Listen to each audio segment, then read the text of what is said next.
Microgreen yang sekarang lagi viral di beberapa tempat dan banyak peminatnya.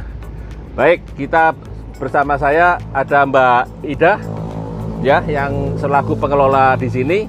Boleh diceritakan dulu Mbak, Mbak, tempatnya ini di mana lokasinya? Jadi ini lokasinya ada di Jalan Kaliurang, KM 19, Pakem, Sleman, Yogyakarta. Ya, di sini kita sedang melihat Microgreen dan melihat teknisnya, dan nanti kita akan cerita tentang yang lain-lainnya. Nah, mungkin bisa diceritakan Mbak bagaimana pembuatan Microgreen ini? Ya, jadi microgreen ini sebenarnya tidak jauh berbeda ya dengan tanaman hidroponik. Bedanya adalah microgreen ini dipanen di usia antara 7 sampai 14 hari. Gitu. Jadi masih mikro ya, makanya itu disebut microgreen gitu. Nah, ini untuk budidaya sendiri sama. Yang pertama ada tahap penyemaian. Ada tahap persemaian, itu kita menggunakan media hidroponik yaitu rock wool. Kita menggunakan rock wool. Nah, seperti ini rock woolnya. Ya. Kita menggunakan rock wool yang akan dibasahi terlebih dahulu sebelum dilakukan penyemaian. Nah, untuk pembahasannya sendiri kita menggunakan campuran air dan PPT harmonik dengan dosis 2 ml per liter gitu. Kemudian nanti dibasahi rock woolnya hingga jenuh.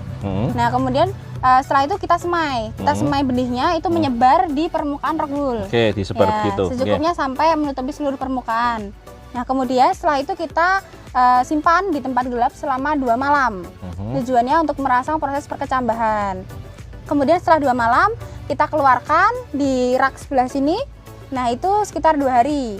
2 hari supaya dia muncul daun, muncul akar, kemudian baru kita pindahkan ke meja ini gitu. Nah, stepnya sampai panen di hari ke-7. 7 hari setelah semai itu udah bisa panen. Oke. Dan cara panennya pun mudah gitu. Tinggal digunting saja, terus siap dikonsumsi. Oke, jadi gunting tanaman ini ya, yang bibitnya itu kemudian dikonsumsi.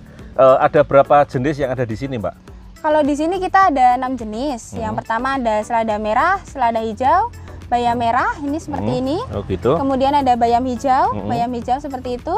Seledri, kemudian ada sawi. Oke. Kemudian tadi kan pakainya rock wool ini adalah hormonik ya di awal ya. Nah, kemudian untuk perawatannya pakainya apa, Mbak? Nah, untuk perawatannya kita pakai POC NASA. Nah, caranya seperti apa? Jadi POC NASA ini kita gunakan untuk penyiraman. Penyiraman setiap hari, yaitu disiram di antara rock woolnya ini, Pak. Jadi disiram, di antaranya begitu di sini. Oke, supaya di sini. rock woolnya basah, itu kita campuran air dengan POC NASA dengan dosis 2 ml per liter. Nggak pakai semprot ya? Tidak pakai. Jadi cuma diberikan di sela-selanya, airnya di sela-sela begitu. Ya, kemudian ini rata-rata Mbak memproduksi berapa rock wool atau berapa tempat ini nih? Ini hitungannya pack ya untuk satu rock wool. Nah, itu kira-kira sehari itu 90 sampai 100 pack. Tergantung pesanan. Betul. Jadi termasuk pesanan. hari ini kita juga jualnya juga 100 pack per hari. Ya, 90 tergantung pesanan. betul. Baik, kalau boleh tahu nih Mbak, ini harga satu rock wool ini atau satu pack ya? Ini berapa? Kalau satu pack yang sudah siap panen itu berkisar antara 15.000. 15.000. Oh, itu packnya seperti itu ya? Ya, itu. Oke. Packingnya adalah seperti ini. Ya. Ini adalah packingnya tanaman microgreen dengan seperti ini. Boleh tahu harganya berapa? 15.000. Harga per packnya adalah 15.000. Ya. Kemudian selain yang ini biasanya mereka ini makan sayuran microgreen ini, alasannya kenapa ya Mbak, kalau boleh tahu Mbak? Oke. Nah, jadi ada beberapa keunggulan antara microgreen dengan sayuran biasa. Yang pertama, microgreen ini nutrisinya 9 kali lebih banyak daripada sayuran biasa. Kemudian dia teksturnya renyah. Kemudian dia cocok untuk yang tidak suka sayur. Kemudian untuk anak kecil. Nah, ini juga cocok untuk konsumsi dalam bentuk salad, terus kemudian sandwich ataupun di jus. Gitu ya. Jadi bisa bisa salad yang dalam bentuk segar ataupun di jus ya. Betul. Bagi yang tidak suka sayur, anak-anak, dan mungkin di jus tadi ya, yang supaya baunya berbeda kan, yang antara yang masih kecil dengan yang sudah tanaman gede, misalnya seledri misalnya begitu kan, baunya agak menyengat kalau sudah besar ya, tapi kalau masih kecil nggak terlalu menyengat ya. Baik, ini tadi ada beberapa jenis, perlakuannya kira-kira sama ya Mbak ya? Sama. Baik yang di awal pembenihannya maupun di perawatannya? Ya, sama. Ya, kita lihat tadi ada yang memakai hormonik dan yang tidak memakai hormonik, ada perbedaannya ya.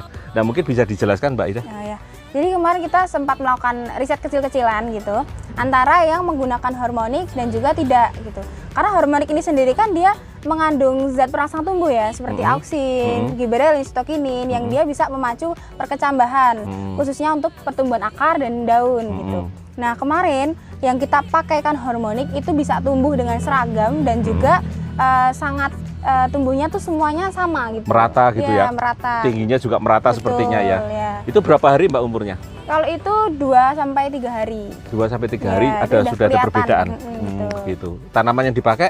Tanaman yang dipakai bayam merah dan juga ada tadi bayam hijau. Bayam merah dan bayam hijau. Ya. Oke.